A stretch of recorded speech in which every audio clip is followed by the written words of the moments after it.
আমরা যোগ্যদের তালিকা বার করেই ছাড়বো। এই এসএসসিকে দায়িত্ব নিতে হবে। এসএসসি ভবন অভিযান এবং চাকরিহারা শিক্ষকদের মঞ্চ তারা বারংবার একাধিক বিষয় নিয়ে সামনে এনেছে। অপরদিকে চাকরিহারা শিক্ষক সুমন বিশ্বাস, তাকে আজকে প্রথমে করুণাময়ী মেট্রো স্টেশনে আটক করা হয় পুলিশের তরফ থেকে। পরবর্তী ক্ষেত্রে তাকে ছেড়ে দেওয়া হলেও তাকে যেমনটা কলকাতা হাইকোর্টের তরফ থেকে যে নির্দেশ দেওয়া হয়েছে, অর্থাৎ তাকে গ্রেফতার করা যাবে না। দেখুন, আমি তো অনেক আগে জানতাম এই পুলিশের কেরামতি।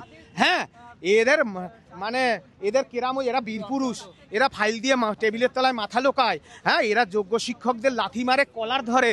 আমি জানি আমার মোবাইল ভাঙে, হ্যাঁ, গলা চিপিয়ে দেয়, তো আমি মামলা করে রেখেছিলাম। আজকে মহামান্য হাইকোর্ট নির্দেশ দিয়েছে যথার্থই, যে তার ভিত্তিতে দেখছেন একেবারে হাওয়া হয়ে গেছে এত বীরপুরুষ। হ্যাঁ, 7ই এবং 14ই সেপ্টেম্বরের পরীক্ষা নিয়ে আপনারা বারংবার বলেছেন পরীক্ষার ডেট পেছোতে হবে। হ্যাঁ হ্যাঁ, 7ই এবং 14ই সেপ্টেম্বরের পরীক্ষা নিয়ে আপনারা বারংবার বলেছেন পরীক্ষার ডেট পেছোতে হবে। হ্যাঁ, পেছোতে হবে, আলোচনা হোক।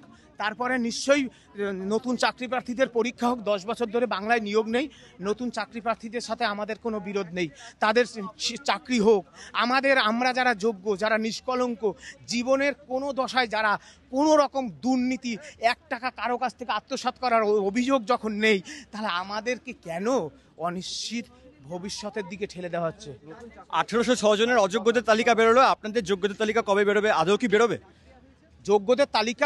আমরা যোগ্যদের তালিকা বার করেই ছাড়বো। এই এসএসসিকে দায়িত্ব নিতে হবে। এরা অটোনমাস বডি,